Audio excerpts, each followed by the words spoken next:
क्या हो अगर वो इंसान जिसे तुमने कभी दिल से चाहा था और फिर खो दिया, अचानक फिर से तुम्हारी जिंदगी में लौट आए। ऐसी एक ही मुलाकात उन भावनाओं को जगा सकती है जिन्हें तुमने बरसों पहले दफन समझ लिया था। आज की कहानी भी कुछ ऐसी ही है, इतनी गहरी और असरदार कि सीधे दिल में उतर जाएगी और अंत में तुम्हारे सीने में एक लंबी भारी सांस और आंखों में कुछ आंसू छोड़ जाए। आज हम जिस कहानी में उतरने वाले हैं वो समय की दो धाराओं में बहती है। एक वर्तमान जो बेरंग काले और सफेद में डूबा है और दूसरा अतीत जो रंगों से भरा हुआ है। आज उसी कहानी में हम गोता लगाने जा रहे हैं जिसे भूल पाना नामुमकिन है। साल था 2007। चीनी नववर्ष से ठीक एक दिन पहले का समय। हर कोई अपने अपने घर लौटने की जल्दी में है। स्टेशन लोगों से भरे हुए हैं। ट्रेन भावनाओं और उम्मीदों से लदी है। हर मुसाफिर के चेहरे पर घर पहुंचने की बेचैनी और उत्साह झलक रहा है। वो ट्रेन सैकड़ों यात्रियों से खचाखच भरी हुई है। पैर रखने तक की जगह नहीं। तभी टिकट चेकर टिकट जांच कर रहा है। उसी भीड़ में एक लड़की अपने बैग में टिकट ढूंढ रही है, लेकिन टिकट कहीं मिल नहीं रही। घबराए स्वर में टिकट चेकर ने कहा, या तो जुर्माना भरो या ट्रेन से उतर जाओ। उसी पल पीछे से एक आवाज आई। जिन आगे बढ़ा, लड़की को देखते हुए बोला, मेरे पास एक अतिरिक्त टिकट है। लड़की ने मुड़कर देखा। उसका नाम मे है। मे ने हल्की सी झिझक भरी मुस्कान दी और यहीं से उस कहानी की शुरुआत हुई। कहानी अचानक वर्तमान में लौट आती है। जैसे कि पहले बताया गया, वर्तमान ब्लैक एंड व्हाइट में दिखाया गया है, जबकि अतीत को रंगों में। फिर से नववर्ष से एक दिन पहले का समय है।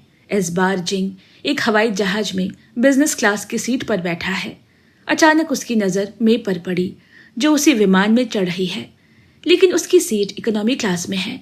मे ने भी जिंग को देख लिया। कुछ पल बाद उनकी नजरें मिली और मे ने वही पुरानी छोटी सी मुस्कान दी, बिल्कुल वैसी जैसे बरसों पहले दी थी। कहानी फिर से 2007 की उसी ट्रेन में लौट जाती है। थोड़े ही समय में जिंग और मे के बीच गहरी दोस्ती हो गई। सफर उनके लिए बेहद खूबसूरत बन गया। बातचीत में पता चला कि दोनों के गांव पास पास ही है। तभी ट्रेन अचानक रुक गई। तेज बर्फबारी ने रेल की पटरियां जमा दी है। ट्रेन आगे नहीं बढ़ सकती। समय बीतता गया लेकिन हालात नहीं बदले।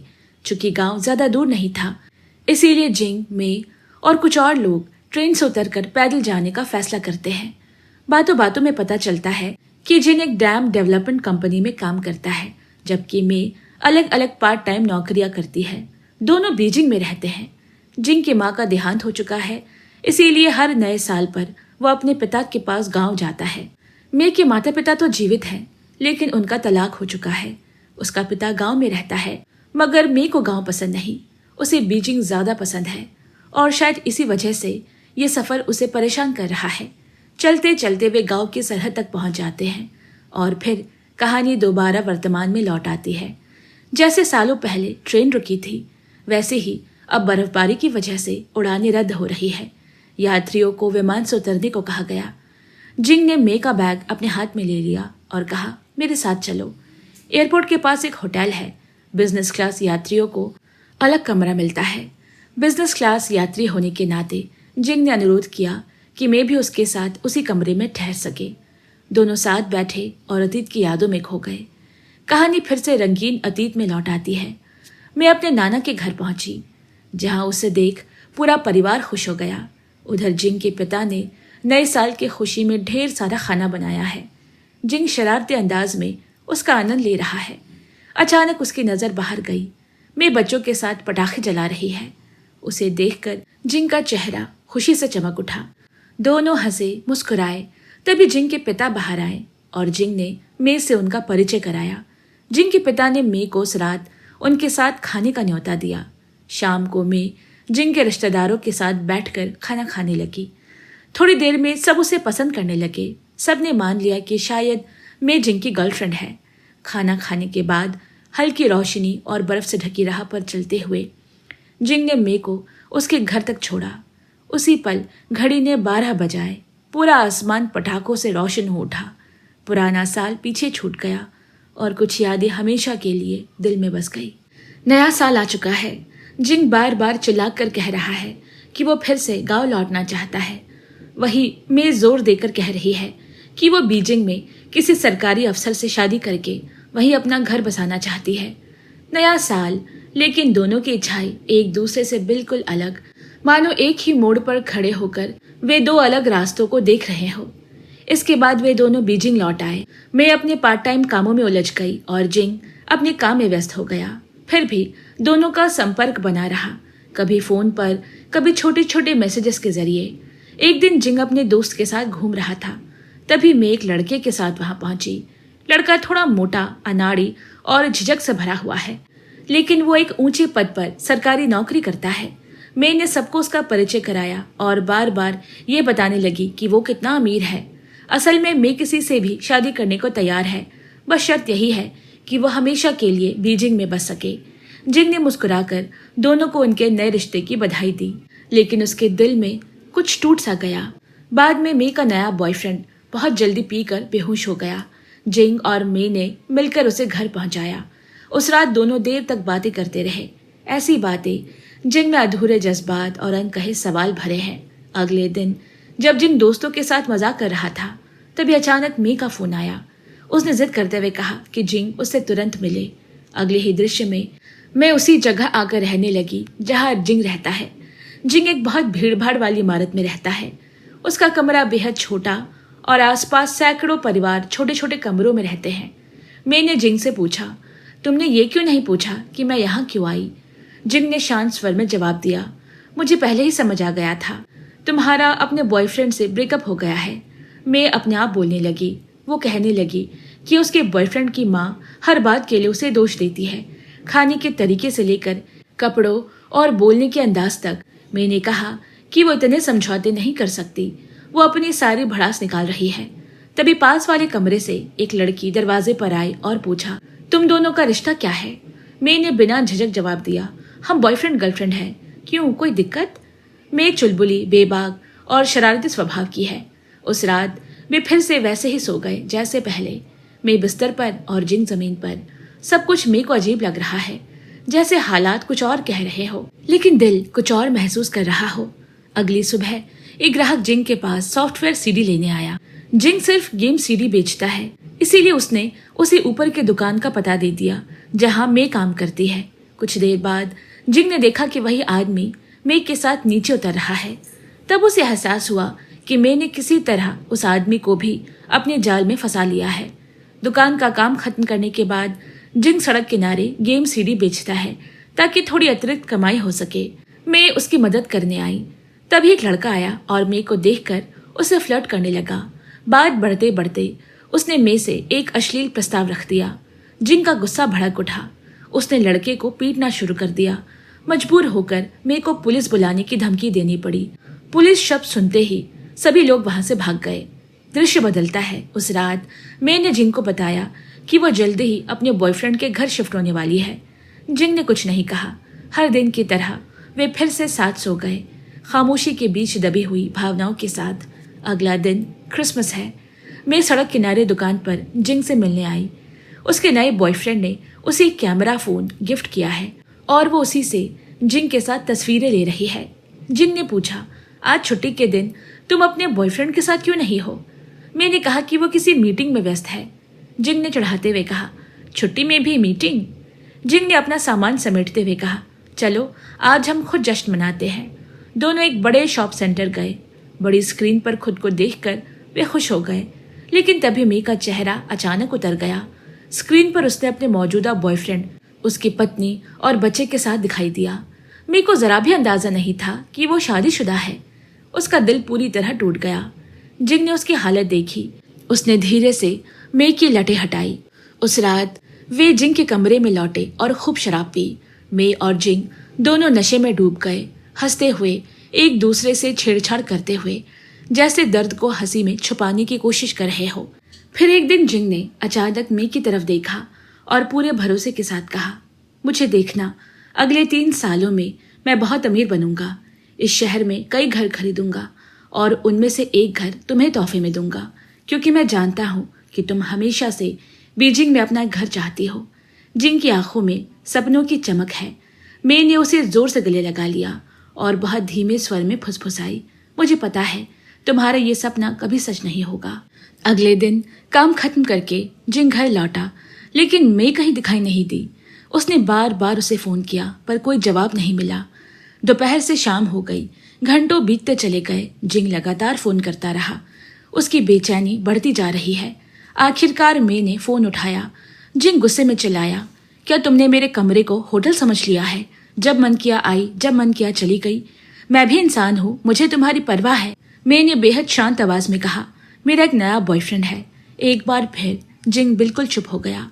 कहानी वर्तमान में लौटती है। उस दिन को याद करके जिंग और मैं दोनों हंसते हैं। उनकी दोस्ती कितनी मासूम थी, कितनी बचकानी। वही यादें अब उनकी मुस्कान की वजह बनती है। लेकिन कुछ ही पलों में वो मुस्कान भी खामोशी में बदल गई। दोनों एक दूसरे को देखते हैं, आंखें आंसुओं से भर आती है। उस सन्नाटे के नीचे पछतावे की अनगिनत यादें दबी हुई है। कहानी फिर रंगीन अतीत में लौटती है। कुछ दिनों बाद मैं जिंग के छोटे से कमरे में लौटी, लेकिन वो वहां नहीं था। जिंग के दोस्त ने बताया कि उसे नकली गेम सीडी बेचने के आरोप में पुलिस पकड़कर ले गई है। मैं तुरंत जेल पहुंची, लेकिन उससे मुलाकात नहीं हो सकी। अगले दिन नया साल था, इसीलिए ज्यादातर स्टाफ छुट्टी पर थे। इसके बाद मैं सीधे जिंग के गांव उसके घर चली गई, नए साल उसके पिता और परिवार के साथ मनाने के लिए। उसने सबको एक छोटा सा सफेद झूठ बोला कि जिंग शहर में गेम के कामों में बहुत व्यस्त है, इसीलिए साल नहीं आ पाया।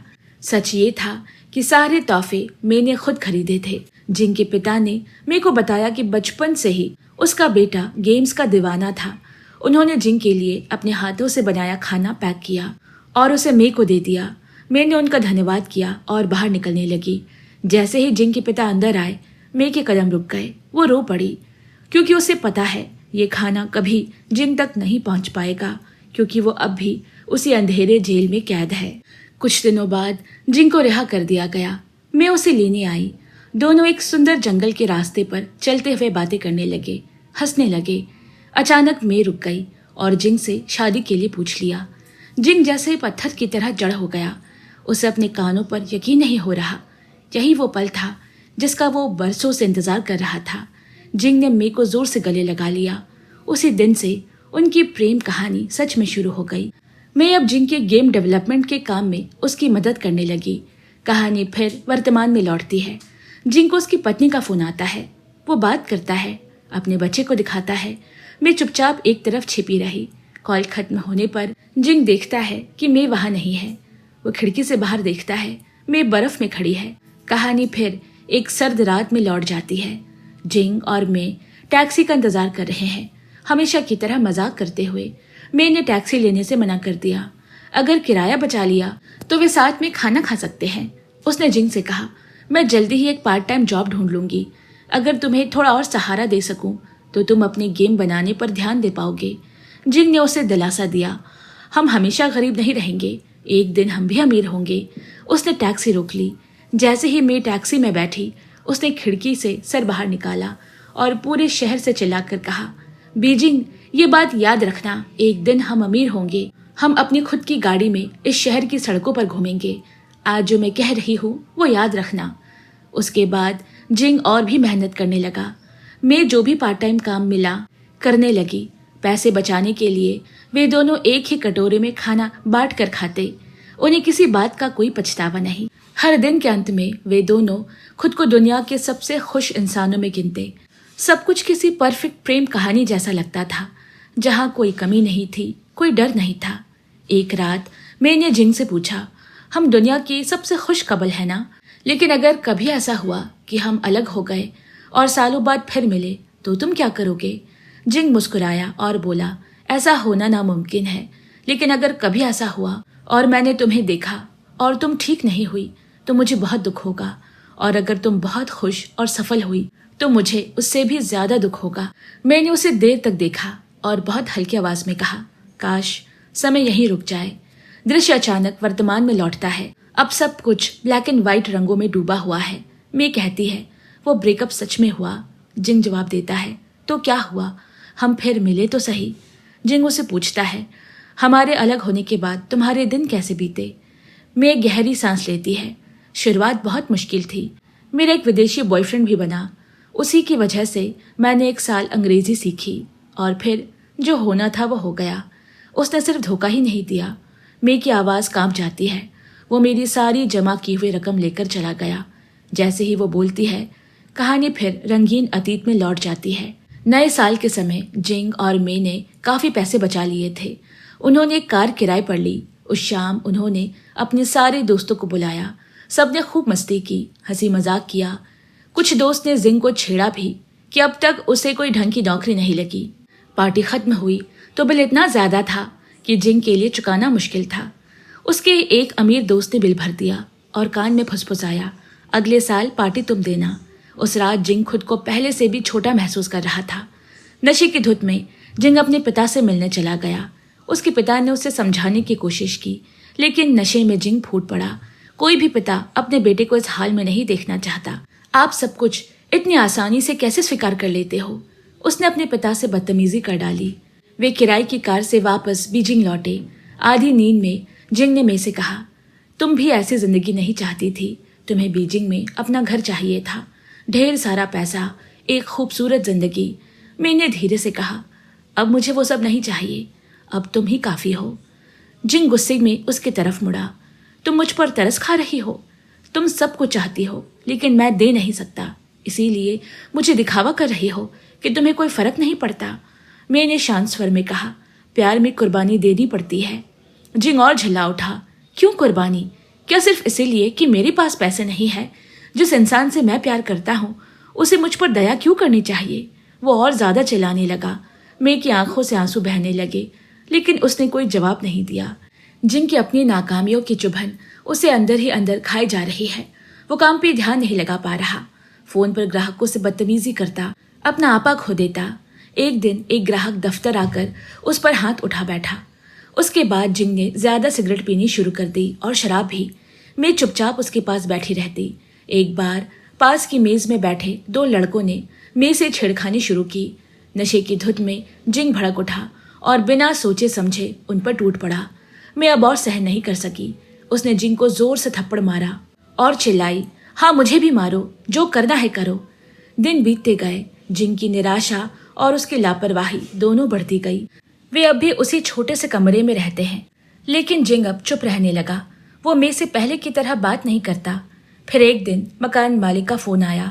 उसे अगले ही दिन कमरा खाली करने को कहा गया। गांव से एक रिश्तेदार आने वाला है।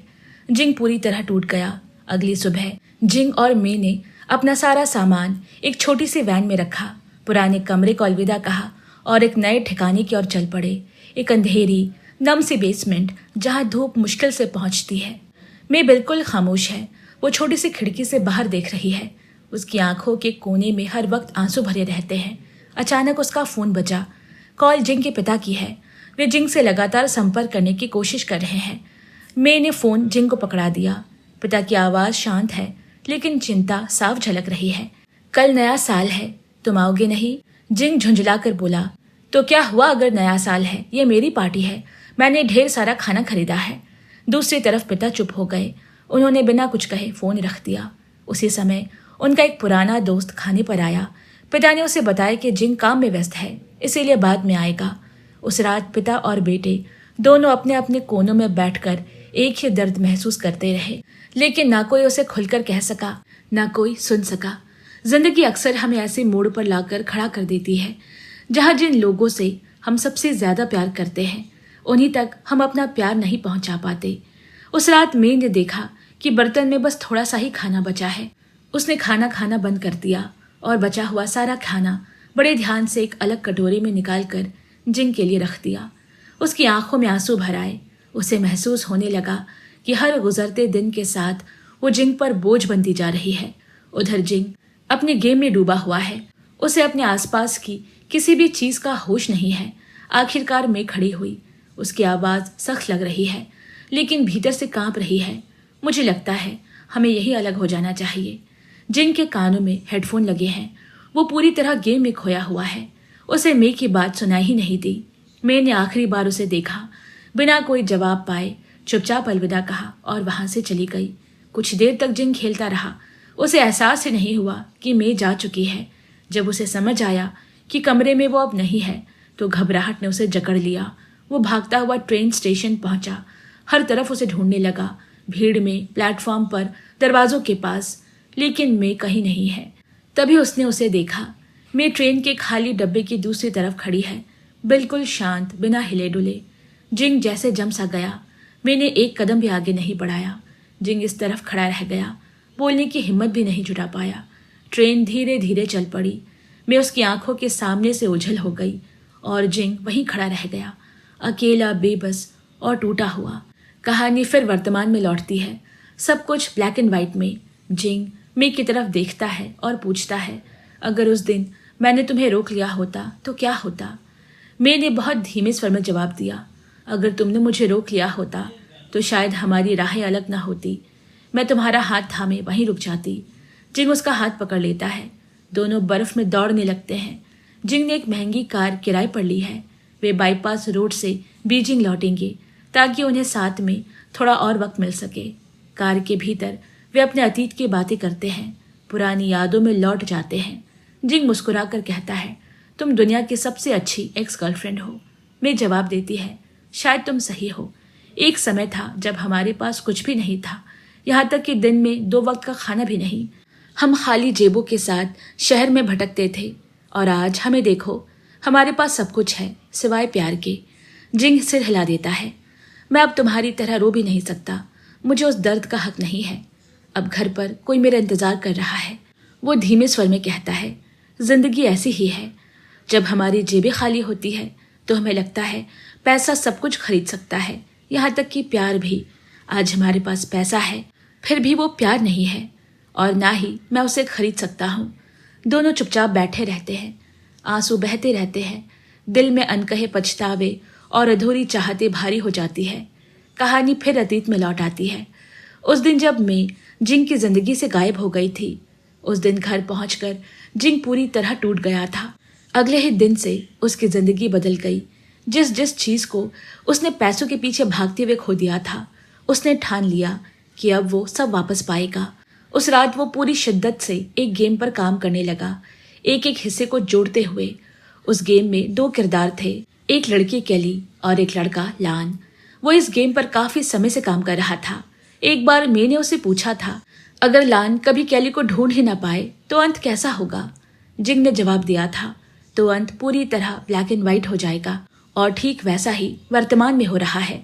जिंग ने साथ साथ घर घर खाना पहुंचाने की पार्ट टाइम नौकरी भी शुरू कर दी, लेकिन जहां भी वो जाता देखता लोग उसका गेम खेल रहे हैं और अंत में स्क्रीन ब्लैक एंड व्हाइट हो जाती है।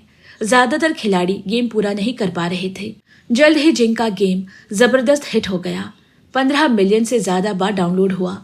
बड़ी बड़ी गेम कंपनियां उससे कॉन्ट्रैक्ट ऑफर करने लगी। उसका नाम पूरे देश में फैल गया। एक दिन मैं सड़क किनारे बैठकर नूडल्स खा रही थी, तभी टीवी स्क्रीन पर जिंग दिखाई दिया। शो में उसकी कामयाबी की कहानी सुनाई जा रही है। मैं चुपचाप देखती रही। जिंग ने कैमरे की तरफ देखते हुए कहा, मैं आज आपको एक लड़की की कहानी सुनाना चाहता हूँ। उसका नाम मैं है। वही मेरी सफलता की वजह है और मेरे हर गेम का दिल भी। जब आप मेरा गेम खेलते हैं तो केली वही है और मैं लान हूँ। सड़क के उस पार बैठी मैं की आंखों से आंसू बहने लगे। उसे एहसास हुआ वो इतनी गहराई से उसके सफर का हिस्सा रही है। वो कभी भी उसे जिंदगी से अलग नहीं हुई। आज जिंग अपने लिए घर खरीदने आया है, एक बहुत बड़ा शानदार घर। जब उसने कल्पना की कि मैं उस विशाल बालकनी में खड़ी है तो अतीत की सारी यादें उसकी आंखों के सामने जिंदा हो उठी। उस ऊंचाई से उसने फिर एक बार अपनी पूरी जिंदगी को नीचे देखा। उस ऊंचाई से नीचे देखते हुए जिंग ने देखा कि एक छोटी सी वैन उनके पुराने घर के सामने रुकी। कोई नया इंसान उसमें सामान उतार रहा है। उस पल उसकी आंखों के सामने उसकी और मे की पूरी रंगीन जिंदगी खुलती चली गई। तभी उसे एहसास हुआ ये शहर और इसमें रहने वाले लोग कितने अजीब और कितने अप्रत्याशित है। उस दिन से जिंग मे को लगातार मैसेज भेजने लगा। हर मैसेज के साथ एक ही सवाल, क्या तुम इस नए साल पर आओगी? उसके पिता अभी यही समझते हैं कि वे दोनों साथ हैं और वो उन्हें देखना चाहते थे, लेकिन मैंने जिंग के किसी भी मैसेज का जवाब नहीं दिया।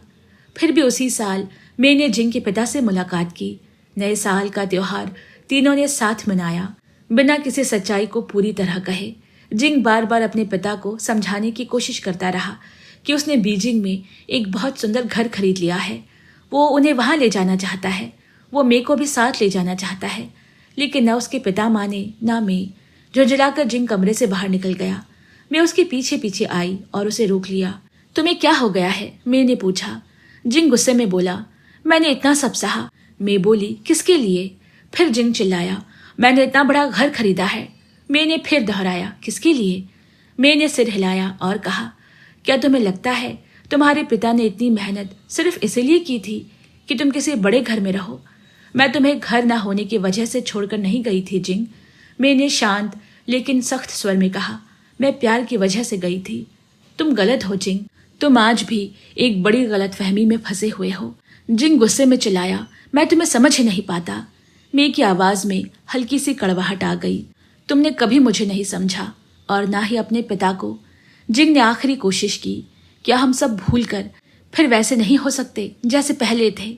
मे ने चलते चलते जवाब दिया, मैं अब वो इंसान नहीं रही, और उसे वहीं खड़ा छोड़कर चली गई। कहानी फिर वर्तमान में लौटती है। जिंग धीरे से कहता है, शादी के बाद जिस दिन मैंने अपने पति को पिता से मिलवाया, उनकी आंखें ठीक से देख नहीं पा रही थी। उन्हें लगा वो तुम हो।